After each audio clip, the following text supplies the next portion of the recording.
Good afternoon and welcome to NAMI New Jersey's webinar series. My name is Jennifer Hughes and I am the Associate Director of Program Quality Assurance at NAMI New Jersey. Today's webinar is titled Coping with the Return to School During COVID-19. As students transition back to school, teachers are faced with working with students with heightened states of fear and anxiety. In this presentation, teachers and caregivers will gain an awareness of the potential traumatic impact of COVID on students, along with tips that teachers can use to help offset student fears and anxiety in the classroom. We are very honored to have our speaker, Melissa Callan, here. Melissa Callan is a regional director at Effective School Solutions.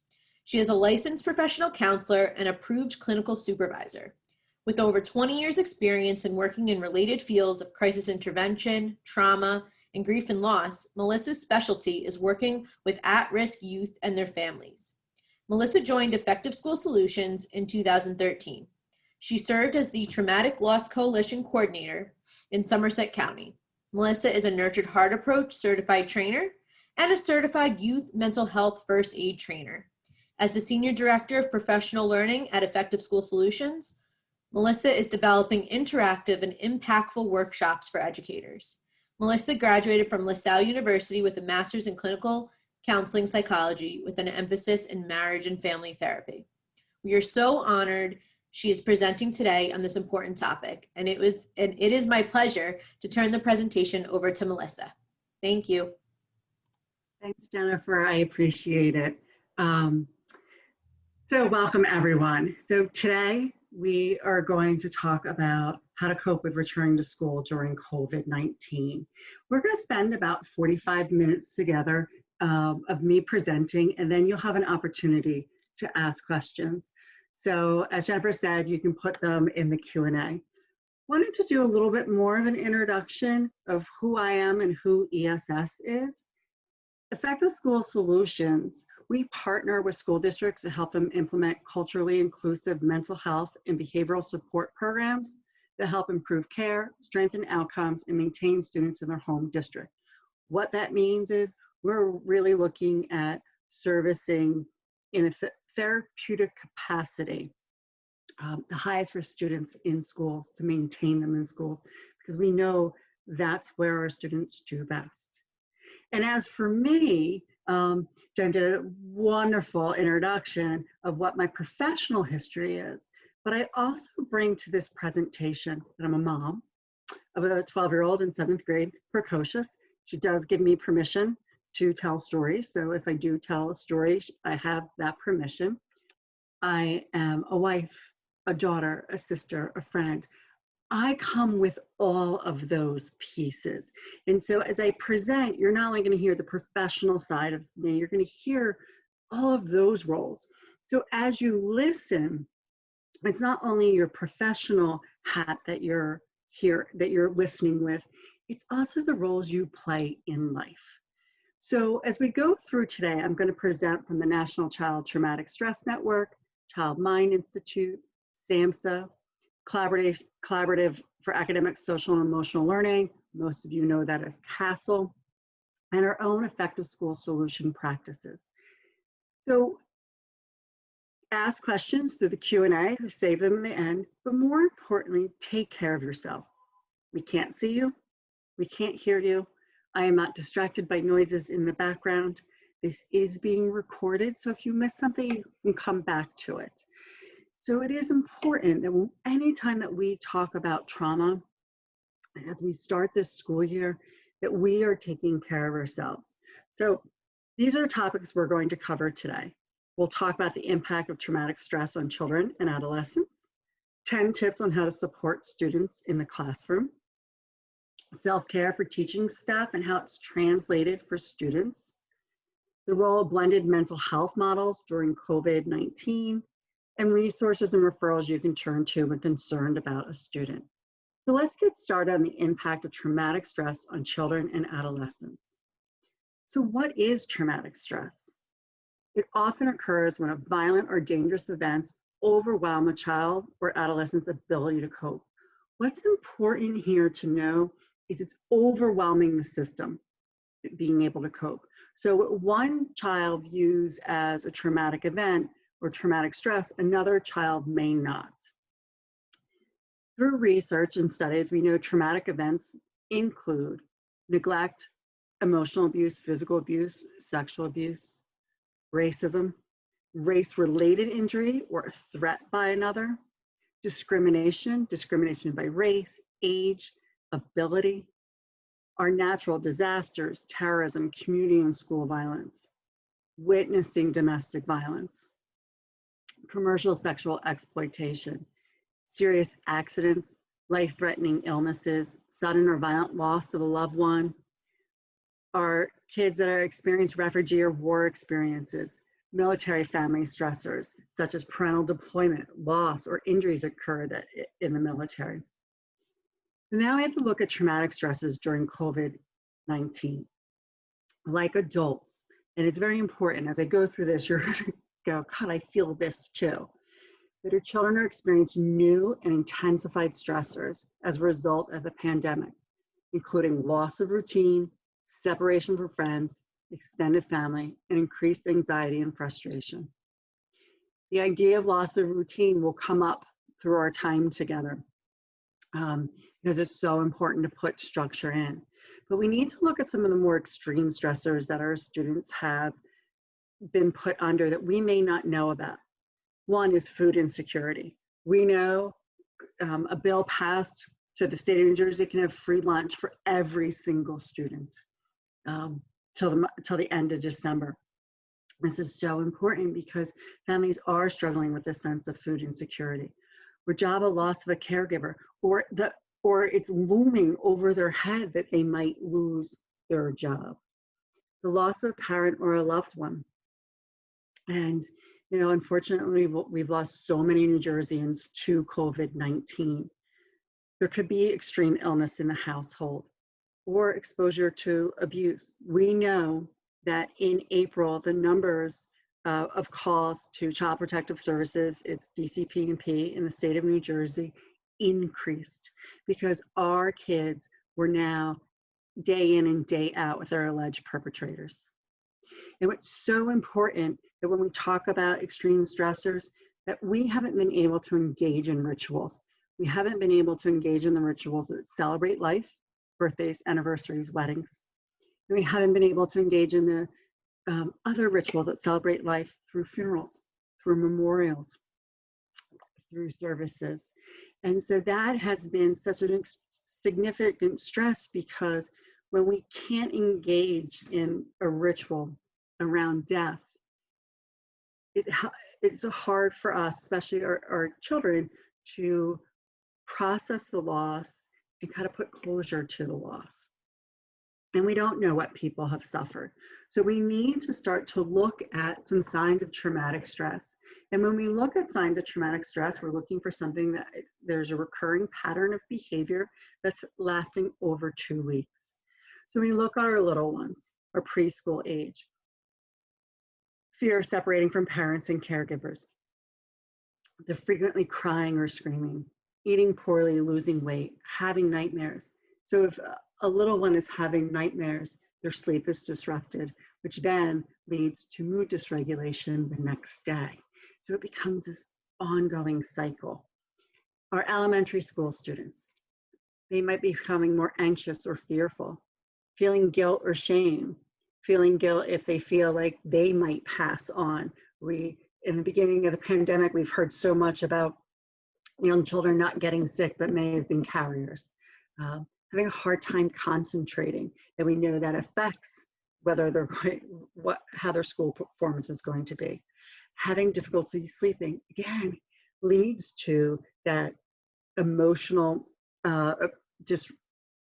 dysregulation the next day. Our middle school and high school students, there's an increase of feeling depressed or alone. They're isolated, they still might be on an all virtual, so they're in the house all day. They're not engaging in activities they normally engage in. They might be developing eating disorders or self-harming behaviors, beginning to abuse alcohol and drugs. These are all maladaptive coping skills. Again, when we think about high school students, that they might experiment with becoming sexually active or experimenting with drugs or alcohol, talking about there's an abuse of these, something that they're using to alter their mood, to be able to manage the intensity of feelings that they're having, and becoming sexually active. You know, the research tells us that having a daughter, this is good news, that kids are waiting longer to have their first sexual experience. So our kids are engaging in this behavior, engaging in the risk-taking behavior we want to be mindful of. And when we put this all together, the impact of traumatic stress, we know that trauma is a risk factor for nearly all behavioral health and substance use disorders. It creates long-term problems in adulthood, such as diabetes and heart disease. But what we immediately see is there's learning problems, including lower grades, suspensions, talk about them not attending a public school setting, difficulty regulating emotions or focusing on learning. That these kids that have traumatic stress, they lack the skills necessary to regulate their behaviors and recognize their own actions. There's no awareness. And that's why in the state of New Jersey, part of the reentry plans, there was such a big push to include SELs, the social emotional learning, because that's all about awareness of self and increasing skills. You may see in your classrooms that inflexibility or outbursts for no apparent reason because we don't know what's triggering a student. Increased use of health services, including mental health. We also see increased use of child welfare like we saw in April, and it just continued, and a juvenile justice system. So how do we put this all together? So we want to recognize that traumatic stress has existed for all of us in a variety of ways. The signs of when we're concerned about someone, but what do we do? And really simply, we need to shift the mindset about thinking about what's wrong with you and move to what happened to you. A student has an outburst in the classroom. Actually, let me step back a second. Student takes off their mask in a classroom. We're like, what's wrong with you? Why are you doing that? Rather than stepping back and thinking, what happened to you that caused behavior for you to engage in something that's unsafe? So we want to be able to switch to the what happened to you, that we begin to have empathy, we begin to recognize the signs, and we can make the appropriate referrals. So we talk about 10 tips on how to support students in the classroom. You might be saying, wow, that's a lot easier said than done, to shift from what's wrong with you to what happened to you. But I want to go with tip number 1, patience, tolerance, and reassurance. We need it as adults, and our students need it as well. The classroom starts with you, whether it's a classroom, it's an office, it's a hallway you're in, or it's your own home. It starts with you. You bring your energy. So it's important for us as adults that we remain calm, we deal with our own worry and anxiety, that we're using coping skills to calm ourselves, because our children follow with verbal and nonverbal reactions. They're looking for us. So when we think about whether you're back in school full-time, hybrid or virtual, you're educating in all those different ways. Plan how you're going to use SEL in your classroom. What works? What resonates with you? New Jersey has spent, so many different districts have spent so much time in the past several years educating on SELs. Now is our opportunity to put it in practice. Plan for how to manage if a student doesn't have a face covering on or suddenly takes it off. What are you going to do? What's your line going to be? How are you going to set up those rules? And we'll talk about that in a few minutes. And don't complain in front of students. Incredibly hard job that educators have these days, and those working with children of all ages. It's incredibly difficult. Find your group so that you can purge the complaints, because it's important to get those out of your body.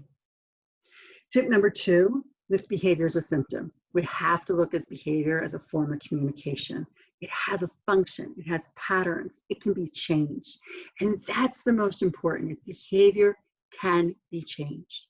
If we reinforce the desired behavior, we actually reduce the undesirable behavior. We focus on what is good, what's happening that we like, that we want to see more of. By just simply saying things, I like that, I want to see more of that. You just need to define what that is. Manage the antecedents. Figure out what's happening prior. And so maybe if there's an intervention sooner, there's not misbehavior. Work with the student on teaching replacement behavior. Rather than pacing around the classroom, this is what I want you to do instead. Rather than touching people, or rather than hugging me every morning, this is what I want you to do instead. Respond to the student's inappropriate behavior in a way that deters it, not scares them. It says, we're not doing this anymore. And so when you look at your environment, and you might be thinking to yourself, I wish I heard this in the beginning of the month. It doesn't mean none of this can be implemented at any time of the year. We always want to be mindful of these things. So tip number 3, environmental interventions. So warm lighting. Anytime you can use natural lighting, use it. I know it produces glares on screens, but the fluorescent lights, we actually have a physical reaction to those lights. We can get stomach aches and headaches. Because we want more ventilation in our school, windows are open. So windows bring in the fresh air, but windows also then bring in the noise. The doors to the classrooms or offices might be open. So that brings in more noise. So think about sound machines. Think about what's around you. Is it overstimulating? I must have changed my home office. I feel like I'm in a corner, but I must have changed it like a dozen times, being like, what do I want to look at? What's going to make me happy if I'm going to be in the same place for hours at a day? And temperature regulation. I know a couple of you just rolled your eyes. Some of you laughed and said, Melissa, how am I going to regulate the temperature in my school?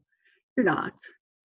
You know that, but you also know that you might have windows open that makes people feel safer, but it's also bringing in cold air. Think about having sweatshirts or flannels on hand, because you know our students on the coldest days do not wear coats to school. Look at the environment. Look at what's going to create peace for you as well as your students. So tip number 4 are transition time interventions. Think about always, as I talk through this, you bring you to this. What works for you and what you feel will work for your students. I present this because this is interventions we've used in Effective School Solutions, as well as in research to show that playing soft music helps those transition times. Being present. The more the adults can be present for our students, the better off the students feel connected, they feel safe, they feel there's consistency. Use their name as much as possible. If you're concerned about a student, get to know that student. You've heard this, you got to know kids really, really fast. And so one way of doing that is leaving notes, sending emails. My daughter got a postcard home from a teacher that was welcoming her into her classroom. Have a struggling student come to the classroom before school starts, whether it's virtual or not, so you can touch base. Plan to have lunch with a student or a group of students. If you can assign mentors or students, do so. It's also important that as we move through the virtual and hybrid and navigating all of those, that our students know what the schedule is. What's today and what's the schedule? So post daily schedules, remind them of the schedule. Remind them when class begins and class ends. You might want to choose to ring a singing bowl to stop activities, and that works for little ones and our high schoolers as well. It's important that we know what today is. And as we move through getting to know our students and creating those really fast relationships, tip number 5 is about using connecting language. I'm just giving you 4 examples, and I think these examples really highlight what the tone of the message is. Good morning, Charlie. It's great to see you today. Charlie, you've made my day by coming to class. Charlie, just checking in with you to see how it's going. Anything I can help you with? Charlie, I have to tell you, I'm so appreciative of your positive attitude. You really changed things around. I'm proud of you. These statements, you can't say without smiling. It also, starting with the student's name and saying their name. We actually have endorphins release when we hear our name said. I mean, think about when you're in a store and someone says your name. Now, you're like immediately like, ooh, do I know someone? It's like you don't hear anything else. You always hear your name. And I'm not talking about hearing mom. Because, as moms, we hear a lot of that in a store. I'm not talking about your first name. But the idea is showing them you know their name, that they're making you happy by what they're doing. And so using that connecting language helps establish those relationships much faster. So tip number 6 is movement. So I live in Central Jersey. I oversee schools in Central Jersey. And so I know that this week is, actually last week was the beginning of my schools going to hybrid. But our kids have been sitting at home. And some of them are still sitting at home virtual. We need to consider movement. If your space allows it, I recommend a taped pacing area. It's permission to say, you need to move. This is the area you move in. This is what you can do in this area. When I give in-person presentations, I always have that area because adults really seem to want it. And as teachers, when you have presenters come in, it's always like for 3 hours. And they always want to go through the whole time without a break. So a tape pacing area, you can say, this is what you're allowed to do in it. Or for this hour, you can only stand on one foot there. Or you make it fun. So they have to move. Maybe that's a time when they have to stand, like, I want to say do jumping jacks, but you have to figure out things that won't disrupt other students. It allows them to move, or they have to take big steps, or they have to take little steps. That movement's so important because when we get glued to the screen and to our desks, it really has a physical reaction on our body. GoNoodle.com, a great resource for 2 to 3 minute videos to get them moving. When we talk about gallery walks, think mixed pair, share activities, walk and talk. These are really born out of looking to change education where we were all in rows facing forward. And we've moved back to that, all in rows facing forward. So be creative. Think about how you can do gallery walks, that it's one at a time with their own pen, writing something down on a big piece of paper. How can they think mixed pair share activities that are socially distanced? Can they walk and talk? Can they go outside? And is there a big space wherever, they can do 6 feet apart and you're walking and talking? And we all need face covering breaks. Our students need it. We need it as adults. Think about how that can happen within the confines of what your job responsibilities are. And it is a way of taking care of yourself. Tip number 7, remember your nonverbal cues. I am preaching to the choir when I go through this list. I'm preaching to the choir when I go through a lot of this. But it's so important that we have to remember them at this time because you're in front of students with masks on. So if you've had the luxury to teach online without a mask, that's great. But now that we're moving to hybrid, you're masked and you lose those facial expressions. They're hidden. And so you have to be more mindful of them. because what comes with facial expressions comes with our tone of our voice, our pace, all of those things. And so we have to be more mindful of them. Are we paralleling the students? So are we looming over them, or are we down on their level? What's our proximity? Are we 6 feet away? And does that feel too far away? Are we too close? You have to figure out what's safe for you. What's the posture? You know, are you sitting in, talking with the kids with your hands on your face and just kind of like this? Or you're sitting up, opened up, engaging to them. Think about your extended exhales.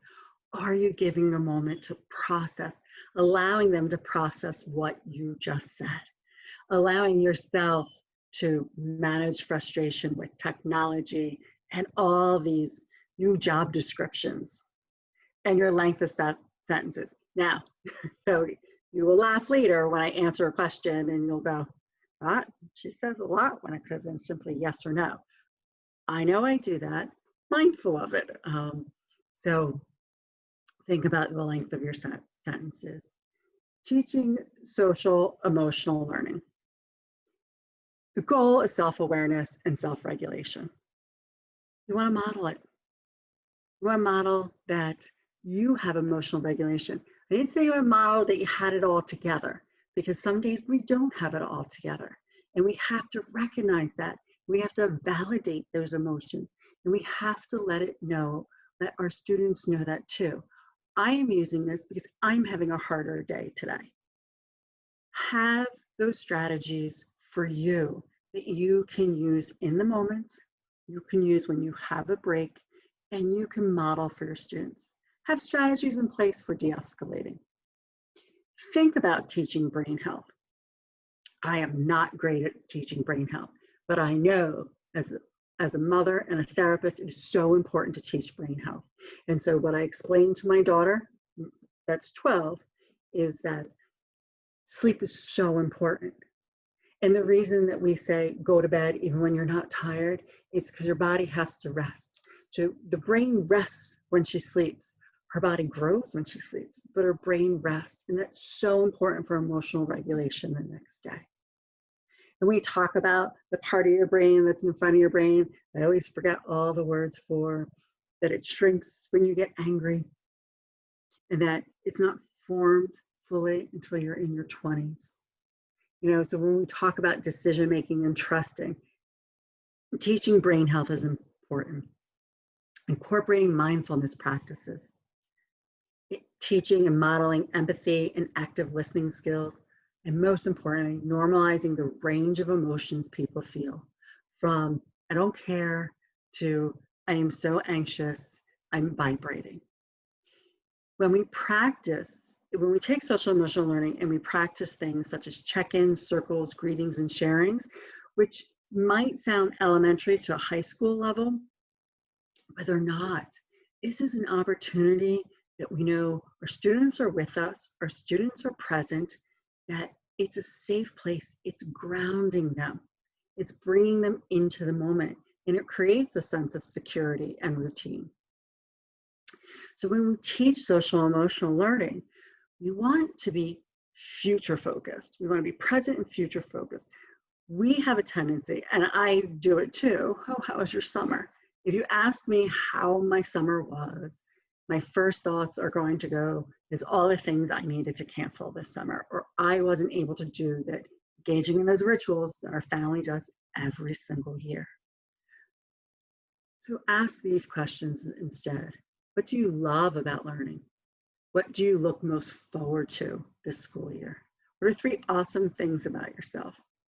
What's one thing you'd like your teacher or classmates to know about you? So I've heard teachers go, tell me something boring, tell me something exciting, tell me something no one else knows, tell me what your favorite food is, or something you don't like that people would think is weird, you don't like it. What's something new you'd like to make, create, build, or learn about? These are all focusing on now and the future. So tip number 9, our classroom strategies provide consistency and structure. As we move to new schedules, it feels like it's almost like on a daily basis, As we learn, we do better. And we're learning, and sometimes things change quickly. We need to keep our kids in that loop. And therefore, sometimes we have to create new classroom rules or contracts based on the situation. We have to teach our kids that there's some rules that never change, like be respectful. But there are other rules about like raising your hand, wait, you're gonna have to do it online, or using symbols. A lot of teachers are starting to use symbols so that they can understand what the student is trying to communicate that they might not be able to do verbally. We want to reframe discipline problems into teachable moments. Timely interventions and conflicts and hurtful exchanges. Amazing last spring how many kids took to the chat function in their online classes like no one was reading it. Support families by relaying positive information, and I'll talk about that in a moment. And again, always modeling and teaching empathy and active listening skills, explore stress management strategies, and give opportunities to demonstrate your strengths. I really feel that teachers do this so well. They really do look to give students those opportunities that really highlight the best about them. Tip number 10, connect to parents and caregivers. So the power of a positive phone call home. You all know as educators, as parents, as caregivers, that when you receive the call from school, except lately because they're all like robocalls, your heart drops a little, like automatically you want to go, what's wrong? We need to change the script that schools contact families and caregivers, say, this is what went right today. And it goes something like this. Hi, my name is Melissa. I teach Charlie in 6th grade. I just want to assure you, I am not calling for a negative reason. I'm actually calling to tell you good news. Charlie did amazing today in school. Charlie kept his mask on. Charlie raised his hand. And actually, Charlie showed a great big heart when he helped another student. And I just wanted to let you know about that. So I just want to thank you for your time and let you know you have my email contact information. That's it. What did it take? Like 10 seconds? Now, granted, a little hyperbole, that you'll be able to get through it that fast, but you want to resist the temptation to talk about challenges. You don't want to energize the negative behaviors. Now's not the time. We have an issue. Why don't we schedule some time to talk? The idea is, parent hangs up the phone and goes, I just heard something good. And then when that kind of sinks in, they're like, oh, that felt good.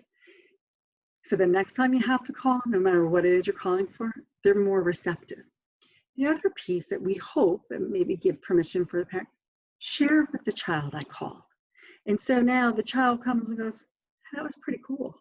Like, because it was positive, because we need to create that new narrative that phone calls home can be positive from schools. And not all, I'm not saying everyone pick up the phone tomorrow by the end of the week and make sure you contact. It can be filtered through the whole entire year. If you have interns and teachers' aides or a group of you wanted to get together, because as you move into the higher grades, there's more teachers to really send a positive message home. So let's talk about self-care for all of you and how it translates. Back in March, there was a webinar with 5,000 participants, and the question was asked, how educators feel right now. They're stressed, worried, uncertain, happy, anxious, exhausted, concerned, scared, hope, sad, confused. My guess is, anecdotally, that's where we're all right now too. All those same things. So it's so important for us to look at self-care as a priority, as something that's a necessity, not a privilege for when we need it. We don't let our cell phones get down to 5%. Why do we let ourselves get down to 5%? I would love to see that we move to a place where we normalize mental health. If I'm taking a day off for my mental health, and that's it. I don't have to take a day off to go to the spa for my mental health. I'm taking a day off for my mental health, not because I feel depleted, because now's the time. Because if I begin to do those things and plan for them, they become meaningful. So we look at self-care, and by no means am I going to tell you what to do for self-care, because my self-care is going to be very different than your self-care. But we talked today about realizing that traumatic stress not only affects us, it affects our students. We recognize the symptoms. Now, how do we respond? Simply, proper rest, nutrition, exercise, stress reduction activities. If you want to explore this a little bit more, just make these questions. How's my sleep? Am I getting proper rest? What's the quality of my sleep? How long am I sleeping? Am I tired when I wake up? Those answers begin to drive what the plan is going to be. The same with nutrition and exercise. Am I exercising too much? Am I exercising too little? Am I at a good place for myself? And when you find someone that you can talk to about with this, they become your self-care accountability buddy system. If I tell you, I am going to do this to take care of myself, I am more likely to do it because my buddy is more likely to hold me accountable by asking if I did it. So when you take this and easily translate it to students, you model self-care that we want our students to. We want them to look at these areas and what are they doing to take care of yourself. And in all of this, when you do self-care, be kind to yourself, because we get too hard on ourselves, and so do students if we feel like we set a plan and it wasn't successful. For me, my self-care plans are my daily self-care. And when you identify something as self-care, your mindset around it becomes different. It becomes purposeful. And then I have self-care for when I'm getting stressed, and I have self-care when I'm getting really stressed. And then I have a special self-care that I was like, yeah, I'm just like saving this for good things, like to celebrate who I am and taking care of myself. So I hope that all of you will look at this and find your buddy through this and begin to focus on your self-care. As we move to hybrid, virtual, both, and everything's blended. So we look at the role of blended mental health models during COVID. And really what ESS promotes is that in all forms, that we're looking to combine in-person and virtual services that are equally effective for supporting students in school and out of school. We have to be as mindful when the students aren't in front of us as when they are in front of us. And when we are concerned about a student, some resources and referrals we can turn to. And I put general ones down. And the reason I put general ones down, because you'll make a list of your local resources, whether it's your local screening center, local therapeutic resources, local shelter, whatever it is, you should have those for your schools. What are people doing to assist? What are churches doing, local agencies doing to assist people who have been affected by COVID? These are resources, a SAMHSA disaster distress helpline, and they also have a texting feature. And then the crisis text line, which is the National Suicide Prevention Lifeline, which you can call as well. Now, I want to make a distinction between a helpline and a hotline. A hotline, you are going to get a response within 2 or 3 minutes. A helpline, you might need to leave a message. They might call you back. If you're texting, they might get back to you in an hour or 2.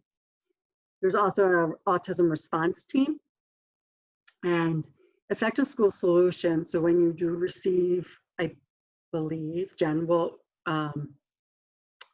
clarify, I believe you received this PowerPoint. That's actually an interactive link, the effective school solutions. So is the LinkedIn, Facebook, and Twitter, which has a number of resources for educators to use during this era and any time we're working with someone with mental health issues. One of the things I do also want to say is because one of my passions is suicide prevention, and September is Suicide Prevention Month. We did see, again, anecdotally, that the number of calls to the Suicide Prevention Lifeline and the text line and their chat feature online increased when the world shut down. So starting in May and over the summer. Sounds like, yeah, of course it increased. What's interesting is the number of calls increased. The number of calls that people are actively suicidal decreased. And what that says is that in all of this, something positive is happening. We're focusing on mental health, that we're beginning to reduce the stigma. It is okay not to be okay. So it's just something I wanted to highlight because I think it's so important. So at this time, I'm going to welcome Jen back to facilitate the questions. Yes, thank you so much, Melissa. That was a really amazing presentation. And just to start, I do want to say that, yes, we will be posting the PowerPoint slides on our website. I will be going through our website in a few minutes at the end, and I'll show you where the PowerPoint slides will be found. We do have one question, and I do encourage anyone else, please put your questions in the Q&A box for Melissa. So Melissa, as a parent of a student who is enrolled in ESS, I can honestly say that it was the bridge to mental health and educated the school professionals also. The teachers benefited from the therapists as much as the students as they were on hand to help. Thank you. It was a great presentation. Are there other resources for teachers if they need more help for self-care? Yes, so definitely on our website, there are some, and there will be, it's actually one of our big focuses this year, are webinars on self-care, because it needs to be less of the, let me teach you how to breathe. This is, I'm going to tell you this from my clinical opinion. It's less on how to teach you how to breathe and more on, let me acknowledge where the physical, the emotional, the spiritual, the nutritional, where am I deficient? Where do I need to start? Because we do so much. It's like, let's teach you mindfulness. All right, well, what is that going to do for me to be mindful right now? like sometimes I can't stop my head from spinning. So ESS is focusing a lot on self-care this year, and we will have a series of free webinars. So I do recommend that you get linked up to our website. And like I said, my answers are really long. Thank you, Melissa. That was a great answer. And it's great that ESS is offering so many webinars related to self-care. We don't have any more questions right now in the Q&A. So this was probably my favorite question that was asked of me. Mm-hmm. So what is it when the student hugs you?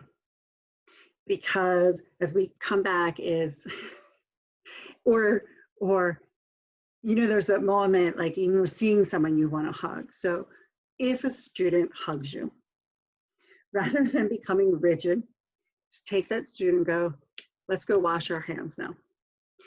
And let me show you how to wash your hands, because every kid needs to learn how to wash their hands, and then have the conversation about we're not hugging. I think that thinking about all of your scenarios, what if this happens? What if this happens? Think about a game plan. Talk to your colleagues about what have you done? What's the game plan? Yeah, that's a really good point. And I feel like you're highlighting you're never alone, and you're not alone in this, because some teachers, I'm sure, are all experiencing some similar things. So that was a really good point. We do have another question. Most parents I talk with are having a hard time keeping their kids engaged in online work. It's causing battles and tears. What do you suggest? So it's about setting up structure and routine. It's about understanding what their schedule is. And I will tell you, I can't wrap my head around my daughters. It's very difficult. It's being kind to yourself and to them. And it's really asking, what do you need?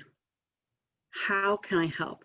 So I actually like skipped over this unintentionally, but when we talked about the connecting language, and the example is, Charlie, how are you doing today? Is there anything you need help with?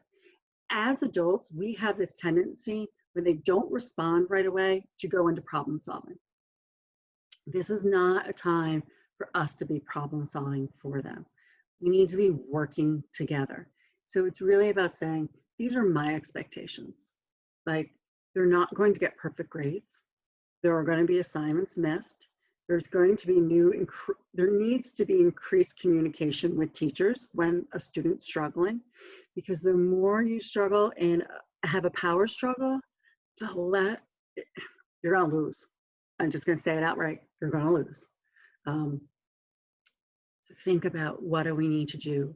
When there's a win, highlight that. That's what you want to see more.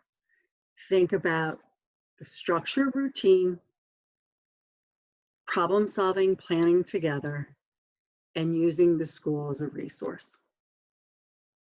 And I'm going to tell you, that's not the only answer.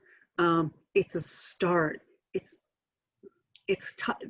These are, I just don't want to sound like contrite and be like, oh, these are tough times. What resonates with me, there's an image of the sea with a whole bunch of different boats in it. And we are definitely in the same storm, but we're not all in the same boat. And so if we're in the same storm and someone's in a rowboat and someone's in a battleship, it's not the same experience. But there are resources in place in schools to start to assist those kids, like through the counseling centers and the guidance centers, child study team, and even administrators, to really send those messages what's important. Absolutely. And something connected to that. So not only when it comes to engaging online, but also online when kids are worried, how do you make them feel safe? How do they feel safe in the online classroom? Oh, wow. Okay, that's a huge question. So this is what I would recommend. One, I'm not an educator. And I do have a lot of friends that are teachers that have experienced their own sense of anxiety and being overwhelmed and frustrated with tolerance. I will say it all starts with you. Slow it down. Have them check in with you. Let them know that all of you are having different experiences with this, but no, I'm someone that you can talk to and reach out to, because your skill is to connect them with someone at school. I really, truly believe, and I say this, one of the best things that came out of this pandemic is that we have looked at mental health and said, wow, we've all got it. And we need to talk about it. And so the more we can do that and reduce that stigma, the healthier. We're gonna come out of this, and people say it's the social emotional learning skills, and NAMI's gonna go, it's destigmatizing mental health. Whatever we call it, we need to just let people know, if I don't have the answer, I know I'll find someone who does. Absolutely. That was a really great answer to that. Someone's talking a little bit more about online learning and keeping kids with cameras on during instruction. A lot of time kids are just showing their body parts or the ceiling, not really showing their faces. Do you have any strategies for that? My God, I think I've had this question every day for 2 weeks in my schools. Kids don't get it. They don't understand what we're asking. They don't understand, if I see your face, I can tell so much what's going on with you. The question comes in is, can we get them to move their screen? Is it a battle we're going to be fighting over, or are we going to take that as your video is on? So that's a win. A lot of times teachers are just using the concept of show me what your desk looks like. So they're getting used to moving around. We have to be mindful. We have to go back to the question. It's like, what happened to you? Why don't you want to show your video? they might not want to show their video because behind them's chaos.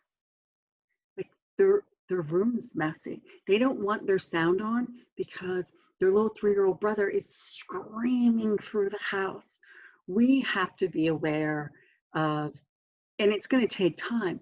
What's the situation at home? Is anyone at home? Is anyone monitoring it? I apologize. I don't have a great answer for this. I do know I've read a lot about it over the summer because there's a debate. Should they have them on, or should we give them permission?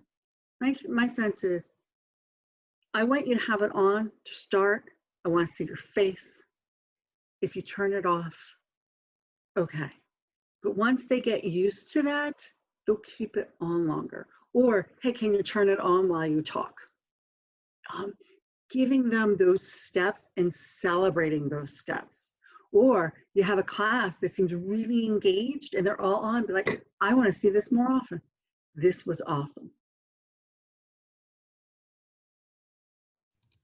That's great. Thank you, Melissa. Another question is, if kids are becoming depressed with this online isolated way of schooling and life, what should a parent do?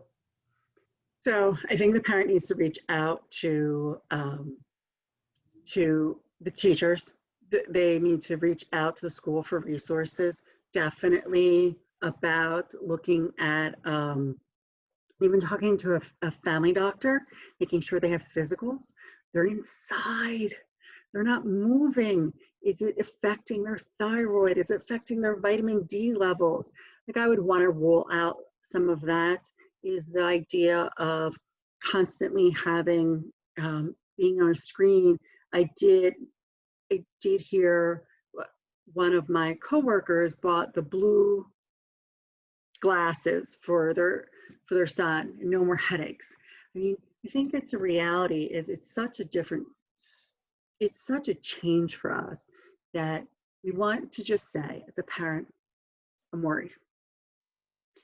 These are the things I see. Can you tell me anything about them?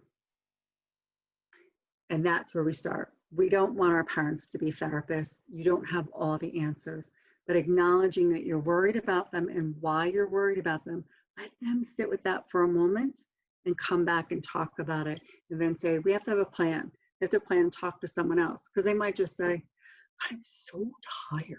I don't know about all of you. I'm so tired. But it's really about, what do you need that I can help you with? Great, thank you. This switches gears a little bit. So are there any teachers online who teach mental health? There is a new law mandating mental health education in the health curriculum. I'm curious if you've heard of anything about this, or continuing education, anything like that. So that's a new law that came about, I want to say last summer, and it's supposed to be initiated 2021.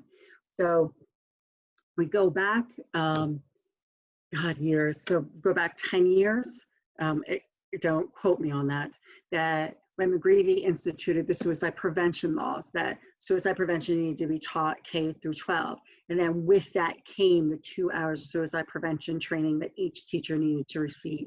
So there is a process that is happening now of creating a training that goes with teaching mental health.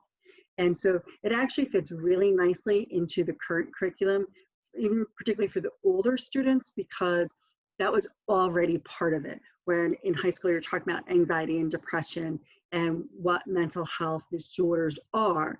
I don't know what it looks like for the littler ones. So I have a feeling that you will be seeing trainings more. And again, on our website, on the ESS Effective School Solutions website, there are some pre-recorded trainings about mental health, and there are opportunities to have more of those trainings as well. Great. And I know we did get some comments that said like social emotional learning, and also, social emotional learning programs are being implemented in schools across the state as well. Another comment is, thank you for hosting a great presentation. One more question. So the Go Noodle, Can you go into that a little more? I know you provided the link back in the PowerPoint. Can you explain that a little Sure. So GoNoodle.com are short videos that are 2 to 3 minutes long. So my favorite is Serena Williams does a tennis one where she's like, so the ball like moves and she's like, hit the ball on this side and hit the ball on this side. It is just causing you to do this or do this like twice. It's just movement. There are some that do jumping. It is for the younger students, but sometimes when we do these for older students, they buy right into it. So go on, explore, figure out what works, try it. You know, there's no harm. The one thing I love about working with kids is the ability to laugh at ourselves. And if we can teach our students the ability to laugh at them by modeling it ourselves, be like, I love this, I want to do it. This is what I need right now. They're gonna play along with you. Absolutely, I agree. Definitely worth trying it. I know someone does have their hand up. Unfortunately, we aren't using the raise hand function. If you do have a question, we have about 1 minute left for Q&A. If you would like to type any questions in the question and answer box.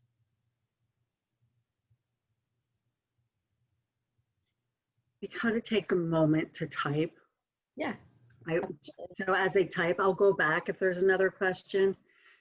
But this is really what I wanted to end with all of you on. When someone asks why anyone would become a teacher, remind them why it's worth it. Every job has its ups and downs, but not every job can change a life. I so appreciate all the lives you have changed up until this point. And I so appreciate that you have the courage to be brave, to continue to change the lives of our students this year. So I just want to say thank you. I do think there is another question, Jen. It was just a comment saying fabulous presentation. Okay, so I just want to say thank you. I have so enjoyed my time with you. I loved the questions that you asked. I'm going to hand it back over to Jen to just do a final wrap up. So thank you, everyone. Thank you so much, Melissa. You shared so much valuable information today. So what I wanted to share with everyone before we close the webinar is some resources on our NAMI New Jersey website.